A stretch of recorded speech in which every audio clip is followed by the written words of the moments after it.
Welcome again to Bind EduTech, and we were discussing some of the multiple choice questions from the chapter that we have already discussed through video lectures from the textbook. We are not afraid to die. ये हम लोग पढ़ चुके हैं. इसका बहुत सारा 22 question 22nd question जो था वो हमने पिछले क्लास में किया था, जिसमें एक नया वर्ड आपको मिला था सीखने को. टैपर वर्ड वहाँ लिखा हुआ था, TAPER. और टैपर वर्ड का मतलब जो आपको बताए थे कि शार्पन वर्ड जो है वो टैपर का सिनोनिम है. मतलब ये सभी जो वर्ड्स थे वो ऑनिंग वर्ड के सिनोनिम थे. सभी, परफेक्ट भी, शार्पन भी और टैपर भी. तो टैपर वर्ड कहीं यूज़ नहीं हुआ बुक में, टेक्स्ट बुक में. तो ये नया वर्ड है तुम्हारे लिए, तुम इसको याद रखना. Question number 23. Why did the author hire the two crewmen? यहाँ पर थोड़ा हायर का स्पेलिंग जो है ये मिस्टेक है. हायर का यहाँ स्पेलिंग होगा HIRE वाला हायर. यहाँ पे थोड़ा स्पेलिंग मिस्टेक है. ये हायर ऊंचा वाला हायर है, ये यहाँ नहीं है. HIRE ये हायर है. और इस हायर का HIRE वाला हायर का कॉमन भाषा में हम लोग मतलब समझते हैं किराए पर लेना या भाड़े पर लेना. किसी वर्कर से अगर आप दिन भर काम कराते हैं तो वो आपने क्या किया है, उसको हायर किया है, HIRE. अगर आप कोई 4 व्हीलर ले करके हायर करके और कहीं घूमने जाते हैं तो उसको भी, इसमें भी हम लोग हायर वर्ड लिखते हैं, HIRE. यहाँ भी वही वर्ड है, हायर. और क्वेश्चन है कि 2 क्रूमैन को क्यों हायर किया था नरेटर ने. अब इससे जुड़ा हुआ आसपास का बहुत सारा घटना में से तुमको याद रखना पड़ेगा ये कि सबसे पहले कि कहाँ से हायर किया था. कहाँ से हायर किया था, तो जो लोग चैप्टर पढ़े होंगे, थोड़ा भी पढ़े होंगे, तो उनको याद आएगा कि केप टाउन नाम के शहर से हायर किया था. केप टाउन के नाम के शहर से इन्होंने हायर किया था. किनको हायर किया था? 2 क्रूमैन को. अब ये वर्ड भी टेक्स्ट बुक का वर्ड है. अगर नहीं समझते हैं कोई, इसका मीनिंग अगर नहीं समझ में आता है और आप बोलते हैं कि आप स्टोरी पढ़ चुके हैं, तो आपको और पढ़ने की ज़रूरत है. क्रूमैन, 2 क्रूमैन हायर किया था नरेटर ने. किस जगह से? केप टाउन नाम के जगह से. आगे बढ़ने से पहले क्वेश्चन है क्यों हायर किया था, क्या ज़रूरत पड़ गई थी 2 क्रूमैन को हायर करने की. अब आप पहले तो ये जो स्टोरी पढ़े रहेंगे टेक्स्ट से, उनको ये याद आएगा कि हाँ वहाँ केप टाउन से हायर किया था. दोनों का नाम याद आएगा, लैरी एंड हर्ब. एक अमेरिकन था, एक स्वीडिश था, स्वीडन का था, स्विट्ज़रलैंड का था. Larry and herb. तो इनको हायर करने के पीछे रीज़न क्या था? आप ऑप्शंस देखिए. पहला ऑप्शन है टू टेक रेस्ट. कि नरेटर जो हैं, क्योंकि ये जब प्लाईमाउथ से चले थे इंग्लैंड से, तो केप टाउन तक का जो सफ़र है वो नरेटर ने खुद नाव चला करके वो यहाँ तक आए हैं, खुद सेल करके, SAIL, जिससे एक वर्ड यहाँ बना है सेलर। जैसे ड्राइवर होता है वैसे सेलर। तो इंग्लैंड से वो खुद सेल करते हुए, मतलब खुद पानी जहाज़ चलाते हुए केप टाउन तक पहुँचे थे। तो पहला ऑप्शन दिया है कि क्या वो रेस्ट लेना चाहते थे अब, इसीलिए उन्होंने 2 क्रूमैन को हायर किया। दूसरा है option to help tackle one of the world's roughest seas, the southern Indian ocean. Hire करने का क्या ये कारण था कि उनको सदर्न इंडियन ओशियन की तरफ से गुज़रना था। उनके रूट में southern part of Indian ocean भी था, और वो पार्ट पूरे वर्ल्ड में सबसे रफेस्ट पार्ट माना जाता है। अब रफेस्ट के जगह यहाँ आप टफ भी समझ सकते हैं। रफ कहने का मतलब है कि बहुत मुश्किल था समुद्र की उस जगह से पार होना। कहाँ से? Southern part of Indian ocean. मैंने आपको मैप पे भी दिखाया था कि यहाँ से वो लोग क्रॉस कर रहे थे, और जो आइलैंड था southern part of Indian ocean, जो कि सबसे खराब स्थिति वाला, वर्ल्ड में से सबसे खराब स्थिति वाला सीज़ माना जाता है, सबसे डेंजरस माना जाता है। वहाँ से उनको पार होना था। तो क्या उस मुसीबत को टैकल करने के लिए इन्होंने 2 क्रूमैन हायर किए थे। तीसरा है because he could no longer sail the ship. क्या इन्होंने इसलिए हायर किया कि अब ये और ज़्यादा शिप चलाने के लिए एबल नहीं थे, मतलब थक चुके थे। He was not able to sail the ship. या डी है he wanted to spend more time with his family, कि उन्होंने 2 क्रूमैन हायर कर लिए ताकि उनको अपने फैमिली के साथ ज़्यादा टाइम बिताने का मौका मिले।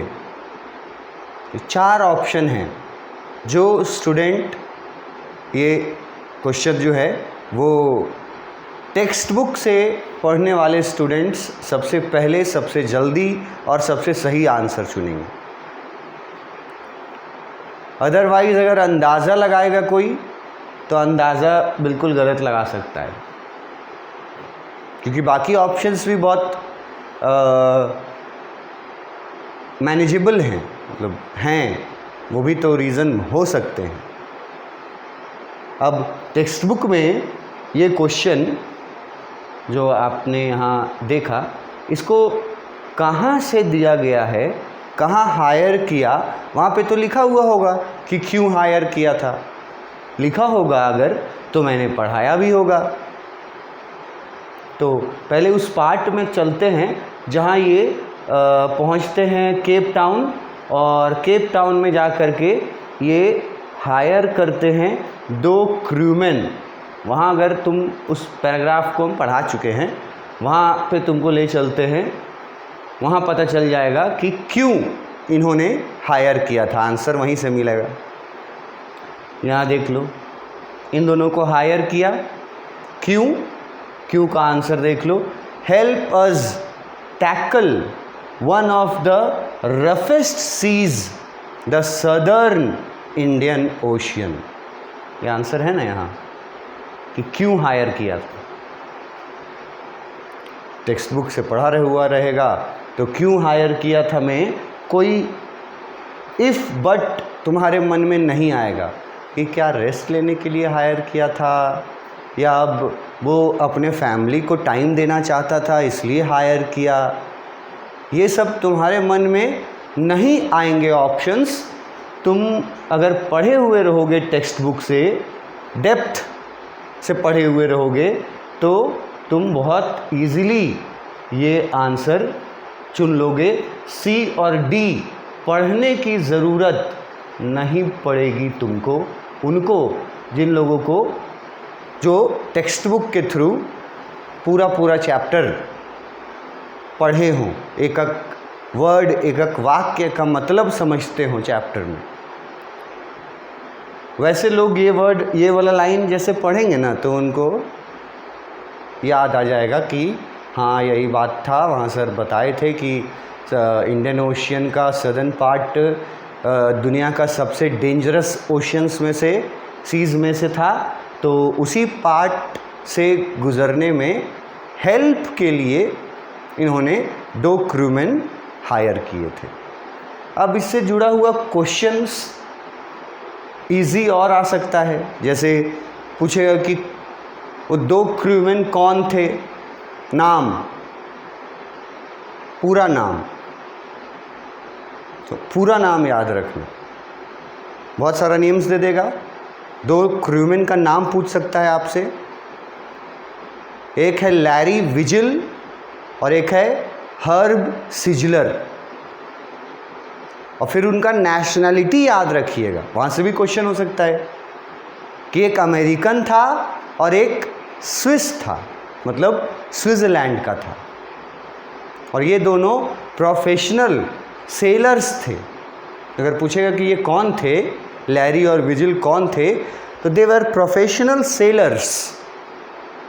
उनका काम ही यही था कि इंडियन ओशियन के सदर्न पार्ट से अगर कोई शिप को पार होना है, तो वहाँ से वो लोग पार होने में मदद करते थे, क्योंकि वो पार्ट बहुत डेंजरस पार्ट था, विश्व में सबसे डेंजरस पार्ट्स में से एक है, तो उसके लिए इन्होंने हायर किया था। Answer should be option B. ये इन सदर्न इंडियन ओशियन और रफेस्ट सी, ये वर्ड पढ़ करके स्टूडेंट्स जो टेक्स्ट बुक से पढ़े हैं वो लोग तुरंत इस आंसर को चुन लेंगे और टाइम भी बचेगा। सी और डी पढ़ेंगे भी नहीं और बी को आंसर को चुन लेंगे, क्योंकि ये टेक्स्ट बुक में एकदम क्लियरली मैंने अभी आपको दिखाया कि लिखा हुआ है, और लिखा हुआ है इसका मतलब पढ़ाया गया है। मैंने भी अपने लेक्चर में पढ़ाया है, तो अगर लेक्चर तुम सुनोगे, देखोगे, तो तुमको याद रहेगा ये कि कौन सा ऑप्शन सही है। नेक्स्ट क्वेश्चन में आते हैं। ये क्वेश्चन था कि क्यों हायर किया था, क्यों हायर किया का आंसर तुमको मिल गया, टफेस्ट ओशियन। इससे जुड़ा हुआ मैंने बोला और भी सवाल पूछ सकता है कि कौन थे वो 2, नाम, पूरा नाम याद रखना, उनका नेशनलिटी याद रखना, अमेरिकन और स्विस, और उनका अगर ऑक्यूपेशन पूछ दे तो ये याद रखना कि दे वर प्रोफेशनल सेलर्स। जैसे इस चैप्टर में नरेटर का ऑक्यूपेशन भी पूछा है, ऊपर डिस्कस कर चुके हैं हम लोग नरेटर का ऑक्यूपेशन। उसमें सेलर ऑप्शन था, लेकिन सेलर ऑप्शन नहीं सही है नरेटर के लिए, क्योंकि मैंने आपको दिखाया टेक्स्ट बुक में क्लियरली लिखा हुआ है कि I am a 37-year-old businessman. Businessman था वो, तो वहाँ ऑप्शन में बिजनेसमैन हम लोग चुने थे। अगर लैरी विजिल और हर्ब सिजलर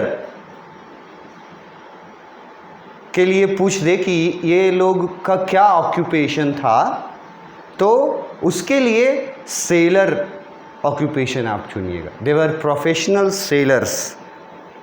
वो किस काम आते थे? वो दुनिया के सबसे कठिन परिस्थितियों वाला जो ओशियन है, southern part of Indian ocean, वहाँ से शिप को आगे ले जाने के लिए हायर किए जाते थे। और इसीलिए हायर ऑथर ने भी उनको किया। कोई जान पहचान नहीं है, कोई रिश्तेदार नहीं है, उनको हायर किया है। और जो नहीं पढ़े रहेंगे वो लोग कन्फ्यूज़न में कहाँ रहेंगे? ये भी उन लोगों को लगेगा डी और जो ऑप्शन है ना, कि वो अपने फैमिली के साथ ज़्यादा टाइम स्पेंड करना चाहते होंगे। नहीं पढ़े रहेंगे या अधूरा पढ़ा हुआ रहेगा या सिर्फ सुना रहेगा, वो भी पूरा नहीं। तो ये ऑप्शन चुनेगा गेस करके, ठीक है। टेक रेस्ट वाला ऑप्शन मैंने कहा जो टेक्स्ट बुक को थॉरली पढ़ेगा वो एक बार में और सही आंसर चुन लेगा, क्योंकि वहाँ अभी मैंने दिखाया कि ये लिखा गया है। अब इसी से क्वेश्चन और बना देगा तुमको कि इस चैप्टर में वर्ल्ड्स रफेस्ट सीज किसको बोला गया है? ये क्वेश्चन भी यहाँ से बन जाएगा। पूरे दुनिया में सबसे रफ समुद्री इलाका किसको बोला गया है? तो उसमें ऑप्शंस आपको देखना होगा और ऑप्शंस में आपको चुनना होगा जिसमें सदर्न वर्ड दिखे, इंडियन पैसिफिक वर्ड दिखे। सदर्न साउथ, वहाँ पे मान लो नॉर्दर्न भी कर सकता है वो, तो गलत हो जाएगा। Southern part of Indian ocean is called या has been called the roughest part of seas across the world, southern part of Indian Ocean। वो भी सवाल पूछ सकता है इससे रिलेटेड। क्वेश्चन नंबर 24 में आते हैं। When did the waves start getting gigantic? अब देखो ये फैक्ट्स पर आ गया। मैंने बताया था आपको कि इस चैप्टर में डेट्स बहुत सारे दिए हुए हैं और फैक्ट्स भी हैं। 25 दिसंबर ये हुआ, 2 जनवरी ये हुआ, 3 जनवरी ये हुआ, 4 जनवरी, 5 जनवरी, ऐसे करके। तो यहाँ पे देखो एक फैक्चुअल क्वेश्चन है कि वेव्स जो हैं वो जाइजेंटिक होना कब शुरू हुए थे। अब ऑप्शन में तुमको डेट्स दिया हुआ है। अब ये भी एकदम टेक्स्ट बुक से जो पढ़ करके और फिर रिवाइज करेगा और याद रखेगा कौन सी घटना कब हुई थी, तब वो चुन पाएगा। ऑप्शंस हैं, दिसंबर 25 को वेव्स जाइजेंटिक होना शुरू हो गए थे, क्या जनवरी 2, क्या नवंबर 3 या दिसंबर 31। अब जो पढ़ा हुआ भी रहेगा वो 2 जगह कंफ्यूज करेगा कि नवंबर वाला तो बात है नहीं कहीं, दिसंबर वाला भी बात नहीं है। ए और बी में फंसेगा क्योंकि 25 दिसंबर को, मतलब 25 दिसंबर मेंशन है स्टोरी में। उस दिन इन्होंने अपना क्रिसमस मनाया था, हालांकि वेदर ख़राब था, फिर भी क्रिसमस ट्री का एक इंतज़ाम हुआ था और उन्होंने क्रिसमस मनाया था ख़राब वेदर के होने के बावजूद। तो ये कन्फ्यूज़न कर सकता है आपको। अब इसके लिए आप टेक्स्ट बुक के उस पार्ट में चलिए जहाँ ये लिखा हुआ है कि बोट जो वेव्स जो हैं एग्जैक्टली वो जाइजेंटिक वर्ड जो था ना, वही वर्ड तुमको मिलेगा कि वेव्स कब जाइजेंटिक होना शुरू हो गए थे। यहाँ देखो, ये लाइन पढ़ो, इस फर्स्ट पैराग्राफ, मतलब पैराग्राफ का फर्स्ट लाइन में ही देखो कितना क्लियर लिखा हुआ है ये वर्ड है। At dawn of January 2nd, the waves were gigantic. 25 दिसंबर को जब इन्होंने क्रिसमस मनाया था उस समय भी एक वर्ड यूज़ किया था एट्रोसियस करके। देखो यहाँ वहाँ डिस्पाइट एट्रोसियस वेदर, मतलब वेदर 25 दिसंबर को भी ख़राब ही था लेकिन फिर भी उन्होंने क्रिसमस मनाया था। उसके बाद से तो वेदर और ख़राब होता चला गया। फिर क्वेश्चन एकदम पार्टिकुलरली फैक्चुअल पूछा कि कौन सा डेट को जो वेव्स थे वो जाइजेंटिक होने लगे थे। तो देखो एकदम डेट एकदम क्लियरली दिया हुआ है। अब यहाँ जो पढ़ा होगा इस पैराग्राफ को उसको ये डेट याद रहेगा। January 2 was the date when the waves were gigantic. Gigantic का मतलब भी मैंने बताया हुआ है वहाँ। तो आंसर यहाँ आपको मिल जाता है। आंसर है आपका January 2nd जनवरी वो दिन था जब वेव्स जो थे वो जाइजेंटिक होना शुरू हो गए थे। फैक्ट्स भी बहुत इम्पॉर्टेंट है, याद रखना है ना। 3 जनवरी को क्या हुआ, 2 जनवरी को क्या हुआ, इससे रिलेटेड और भी क्वेश्चंस पूछ सकता है। यहाँ से पूछेगा कि 2 जनवरी को वेदर कैसा था या समुद्र का कंडीशन कैसा था, वेव्स का कंडीशन कैसा था, कुछ भी पूछेगा। January 2 बता देगा क्वेश्चन में ही और पूछेगा वेव्स का कंडीशन या समुद्र का कंडीशन कैसा था। तो तुमको जाइजेंटिक वर्ड याद रखना होगा कि 2 जनवरी को वेव्स जो थे वो जाइजेंटिक हो गए थे। और जाइजेंटिक का मतलब तो मैं वैसे बता चुका हूँ, फिर भी एक बार रिपीट कर देता हूँ। विशालकाय, जायंट वर्ड होता है ना, उसी से बनता है जाइजेंटिक, विशालकाय। तो वेव्स का जो हाइट था वो बढ़ने लग गया था, जाइजेंटिक हो गया था 2 जनवरी से, 2 जनवरी। इसके आगे हम लोग नेक्स्ट क्लास में कुछ और देखते हैं। Thank you.